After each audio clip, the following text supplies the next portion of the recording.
Hi there, I'm Sophia. And I'm KP. Welcome to the Nightly from Hatch, a slumber party for pop culture lovers. How are you, KP? What a week for pop culture. What a freaking week. There's some real hard-hitting things happening. Yeah. In our pop culture. Do you want to get into it, or I'm also curious, I'm like, do you have anything personal going on that you want to share? If not, no worries. Do I have anything personal? I mean, basically, what's up? I'm just like surviving the degrees that I'm seeing. Of course. And I'm feeling. Because you're in New York right now. Yeah. And I'm being really strong about it. You're being brave. I'm being brave. I'm being just strong as can be when I leave the house. And I bought a giant scarf and I actually feel better now that I have that. That can be really helpful. Yeah. So that is really kind of just I'm just revolved around that right now, and the hard-hitting pop culture. And the hard-hitting, once-in-a-lifetime pop culture events that are occurring. It's a lot of wind, and it's a lot of pop culture this past week. Do you have something sort of scarf buying worthy or better? Well, I lost a hat, so kind of opposite. I lost one of my favorite hats in an Uber, which was really sad, and it's like hard because I have other hats, of course. It's not really like a utilitarian issue. It's just that like when you lose, I feel like these days like people are like, I could barely get my phone back from the Uber driver, let alone like a hat. Yeah. So it's kind of gone, and of course I looked into it to see if I could buy a replacement one. The color that I have is out of stock, so that just is something that happened to me. It's okay. I accept it. I welcome hardship with open arms, and I grow stronger from them.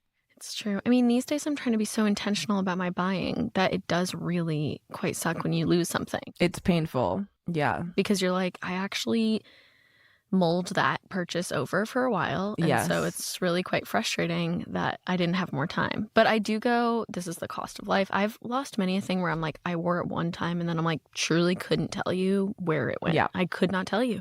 And I'll see pictures of me wearing it and I go, wish I had that. Where'd she go? She's somewhere. But this is just the tax of life sometimes is like some things last you 15 years and then you go, that's really nice. And then some things last you a short little season. Some things last you 3 months, and that's also okay. That was their time. That was the time I was meant to have with that hat. Yeah, that's basically it. Okay. Now maybe it's time to get into the hard-hitting pop culture.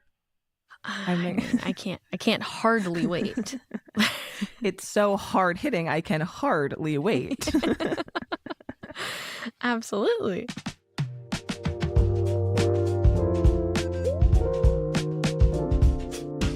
Basically, we're doing the Nightgeist, which is when we go over the zeitgeist at night.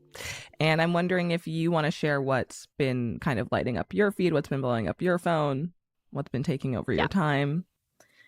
Let's get into it. We had the Super Bowl. I'd like to come forward and be honest. I didn't watch that part. Of course I didn't watch. What I did watch was the halftime. I watched the singing and dancing part. Yeah, I watched the arts portion of the evening, and I had a real blast, obviously. Me too. And there was just a lot of like lovely little Easter eggs. Apparently there was a real wedding in that. Really? Super Bowl. That was real? That couple was real. They really got married right so there. Bad Bunny performed, and just for anyone who has honestly, and no shade, been living under a rock, but just so you know. I mean, God bless. Honestly, if you get to be that tapped out, respect. I'm kind of almost jealous. Yeah. Yes. But Bad Bunny did perform, as well as some guests. We had Lady Gaga doing a song, Ricky Martin, and then Green Day did the opening concert. I didn't know that part. I saw that one separate also. Cool. Yeah, I mean, it was nice. But the Ricky Martin cameo was a highlight, and the Lady Gaga. She looked amazing. She looked incredible. Her hair looked freaking fabulous. She's getting more gorgeous as the days go on. She's lovely. Are you like a Bad Bunny fan? Just curious. He's on some playlists. I'm like not in the queue for his concert tickets. Like I'm not queuing up for him, but I think he's really funny and cool and hot, and I like his music. I honestly am not like super familiar with his music, but I did like watch and obviously love the performance. It was like so good. Totally. But of course I agree he is hot. And as well, he is talented. Yeah. And he's a cutie. He's fun. I'm like, I like it. Cutie. I love when there's like a pop guy who's like doing it well. That is like really fun and refreshing. Totally. We don't get it. It does not come across our desks often, I would say. No, he looked like a total natural up there too. He was dancing and just each song was quite fun, and it looked like he was having fun and being himself. He was being himself. He was living out loud. Yeah. Now, not to move on too quick, but I also kind of spent my night watching Olympic stuff because I know that is of the season too. Have you seen any? No, but I would literally love to hear. The drama with the jumps this year is that they're finding that athletes have injected things into their private into parts. their nether regions in order to create a sail-like area to get more air in the jumps. You saying that, it's so hard for me to understand what that means.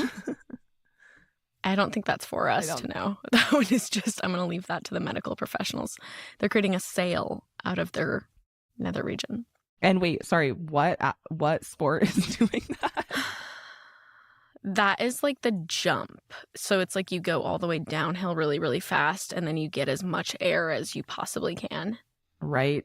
And I think it's a length thing. It's like, how far can you jump? That makes so little sense to me, but I would love to have a deeper understanding of it later.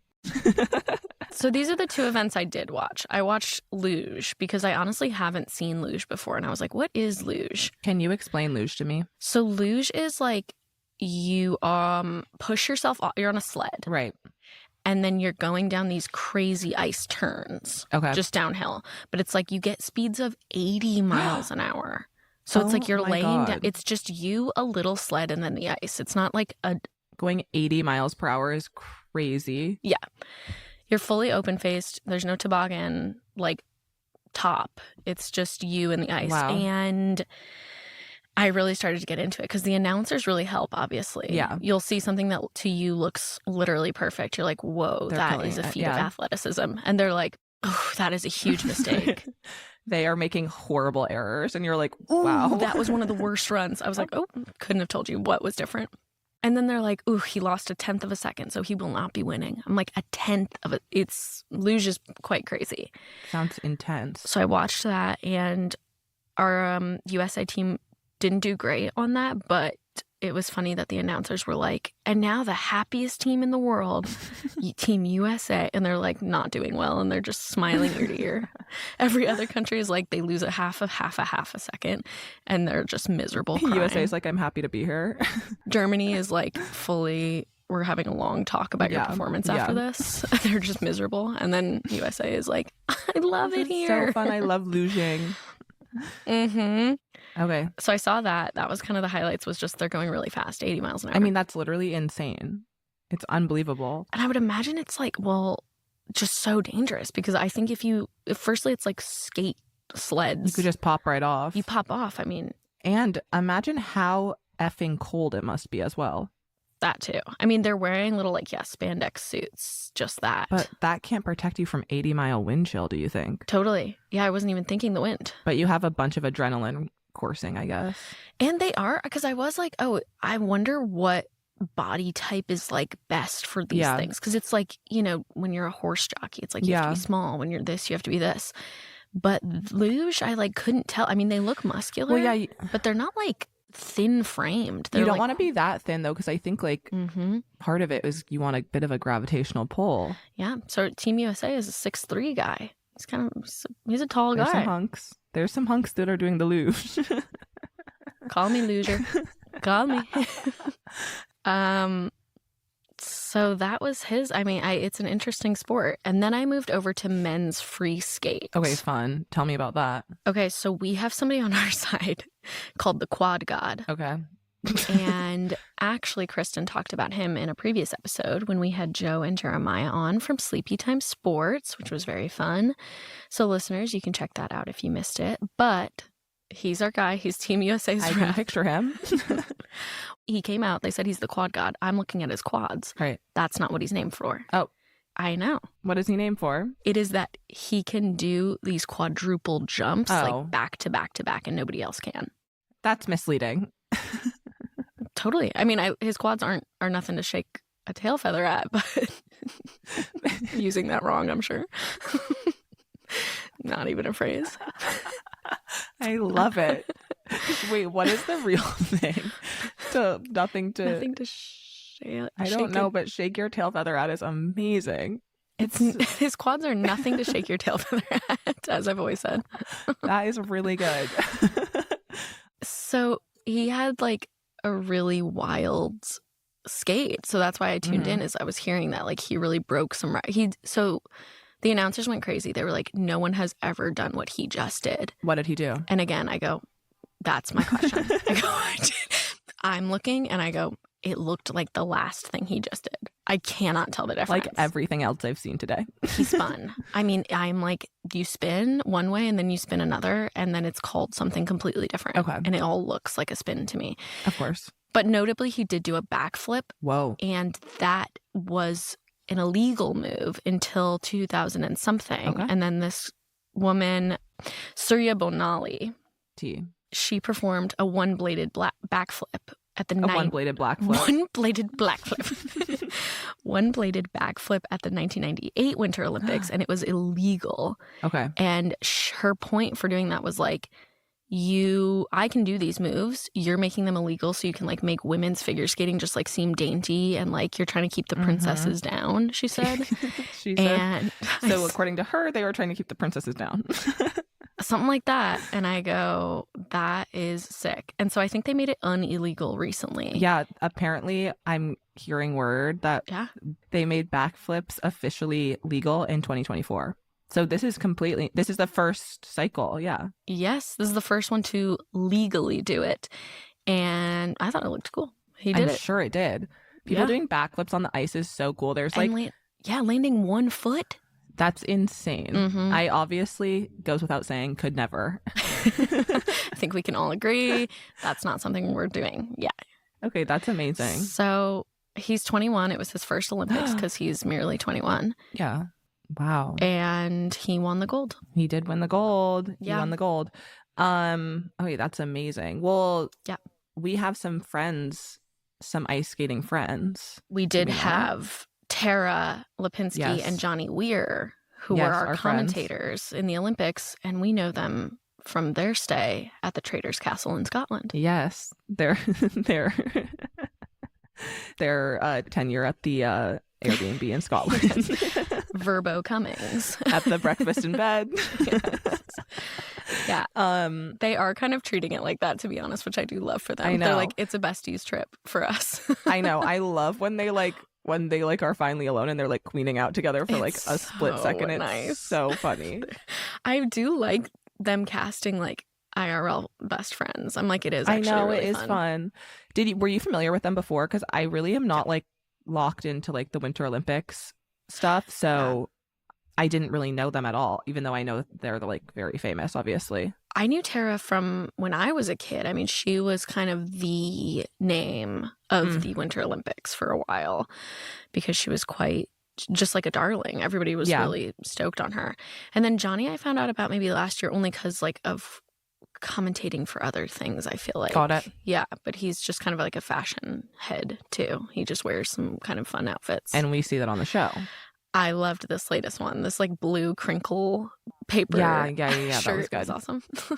That was really good. I'm curious how you're feeling generally about our season of the Traitors and how things are going. We have a hot season on our hands. We do. I think. People are so divided about it, but I'm like really enjoying. I think it's really good. I mean, this is what you want from a season of Traitors, I'd say, is like you want traitorous feelings. You want traitors. You do want traitors feelings, of course. Rob is a real traitor. He's a traitor to his own traitors. So I'm like locked in on Rob, obviously, and I like want him to win basically at this point. Okay. And I feel scared about like what's gonna happen, the way that like Candace is going after him. I feel scared for him, mostly, is my preeminent feeling. Scared for Rob. Yeah. Well, so you haven't seen this latest, I'm hearing. Oh, Candace went home. Sorry. Okay, great. No, I just didn't want to. I have seen it, and I legit blocked that out. But I'm still scared for him. Sorry, what I'm trying to say is that I'm scared that Candace sowed too many seeds of doubt. Here's the thing. I mean, even I love Rob. Listen, I have 2 eyes and a heart. I love Rob. I do believe everyone's quite divisive on him. Some are giving him like a misogyny edit here because he turned against 2 women. Some are saying he's like the best player of all time. I think it's somewhere in the middle. Yeah. Which is that, like, truly, to be honest, he did need to get Candace more in on the Lisa vote if he didn't want to have this happen. Yes. Like, it wasn't a mastermind play to get Lisa out. No. It was good, but it would have been a mastermind if you get Candace to get what you're saying. You just have to. I agree. Or if he hadn't voted for Lisa 2 times in a row. I agree. Like, I think that if he'd just like done it once and was like, sorry, my back was against the wall. Totally. And I felt like I had to do that, he would have been able to get Candace a bit more on his side afterwards. But I think that is, I mean, he's going to be just fine. And I totally, if his goal is like, I want this money all to myself, which it seems like it is, which is really fun. Like he has recruited someone and is like, I'm happy to just get this person out if I need to. Yes. I go, that is the game. You want the money to yourself? I go, that's kind of sick. Good for you. It is sick. It's rock and roll. It's rock and roll. It's freaking punk rock. He is our grunge king. Mm-hmm.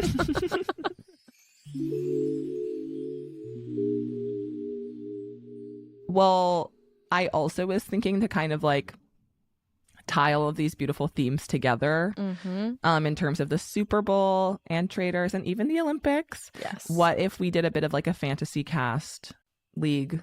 This is ideal for me. If we drafted some picks. Yeah. Okay. Do you want to go first? Yeah, I'll throw a few.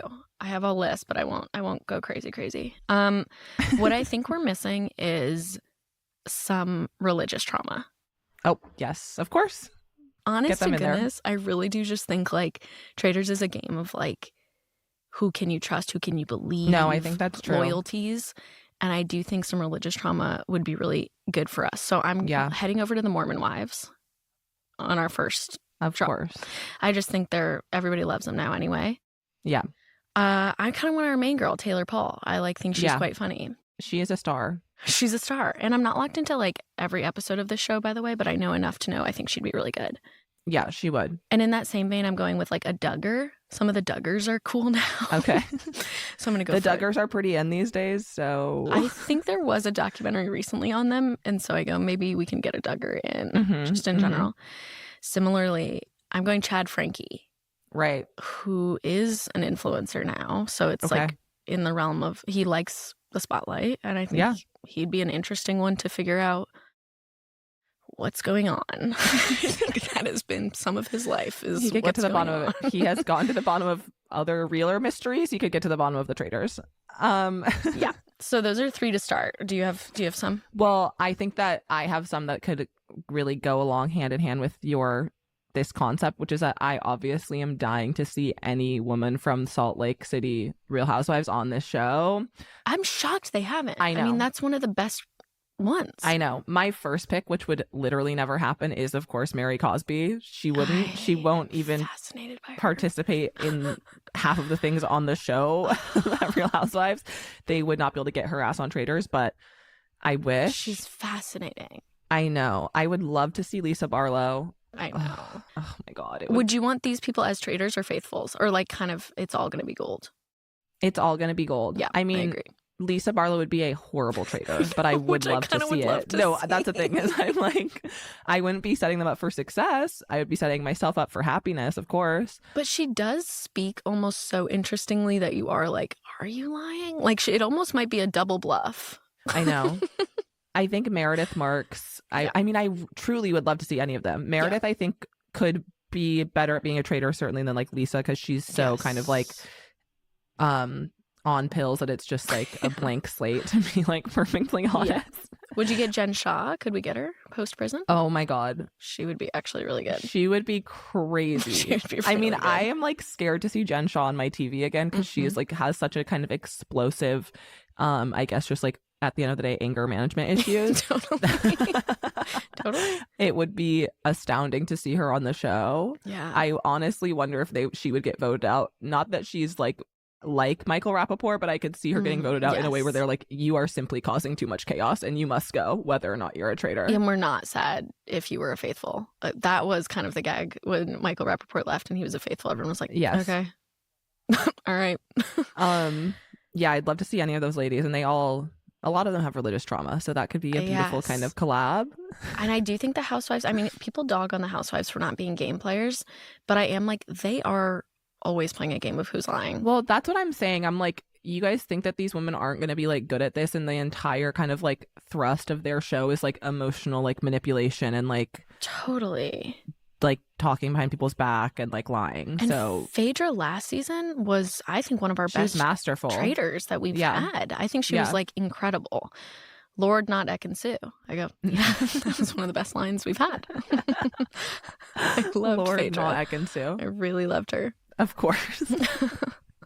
Other than that, I mean, I recently started watching this new season of Queer Eye. Oh, oh wow, I forgot about the Queer Eyes. Those guys are obviously quite odd.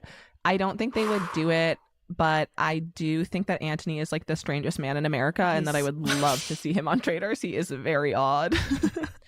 Who else is on your list? Okay, I have some, I mean, we haven't really hit some YouTube people. There's not like tons on YouTube that I'm like, you know, would die for, but Nikki Tutorials is one that I think she's kind of lovely. That would be really good. Oh, she's just sweet as can be, and I'm like, I kind of think she would be really gagged to be there. I think she would just be having a really good time. I agree. I mean, there's like OG people. I feel like I would, this is a throwback, but if I would love to see like Mamrie Hart on Traitors. Yeah. No, I want some like old YouTube people, because I am like, that would be good. Sometimes the nostalgia people hit for people. I mean, like they do. Steven from the OC. He's not hitting for me, but I have never One Tree watched Hill, One Tree Hill, mind you. But and I've never watched it either. But that guy is like literally like the most random guy. I was watching it, laughing so hard because it literally cuts to him and he is like completely like dead in the eyes. Like there's just nothing going on. I was like, these traitors could be talking in front of him about who they're gonna kill. No, and he'd be like, I haven't seen anything. Sorry, guys. I just don't know what's going on. Sorry. Like, what the heck?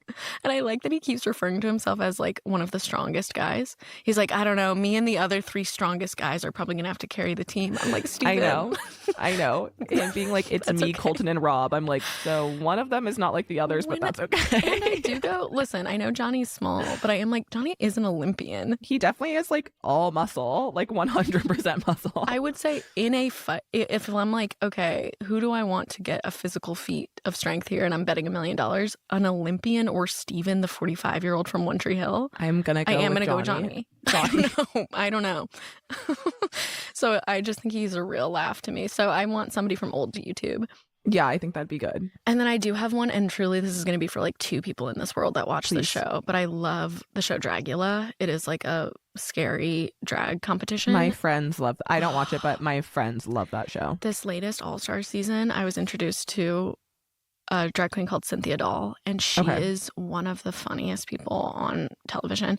The way she speaks, let me see if I can do it without waking the entire world up that's listening to Hatch. But she's like, wait, what the hell are you guys talking about? Okay, that's the last thing I need. She's got this like she's really defensive, but also really sweet. Like she'll get in a huge fight and then be like, you know, I was just being crazy, right? I love her. I love an energy like that. I know. I really am like, I need more people to see her because she's just really funny. Okay, I love that. Yeah. I think that's good. Yeah. And then my last choice, I don't like him at all, but I'm like, wouldn't he be such an interesting sort of vibe, is Neil deGrasse Tyson. Yeah. And I raised you Bill Nye the Science Guy. I want like a science, because in one of the seasons they had like a guy from Parliament, a British. Yeah, I know. And I was like, it is interesting. No, I know. It's fun on the other seasons, like that are like the civilians. They do people who have these like crazy jobs where they're like, I'm an analyst, or not an analyst, but they're like, I'm a whatever for like the CIA. Totally. Like I like know all this, like blah, blah, blah, blah. So it would be fun to have someone who maybe has some type of like, I don't know-how or expertise that isn't just reality TV. Yeah, I was like, I think, I do think that an older cast is always nice too. Yeah.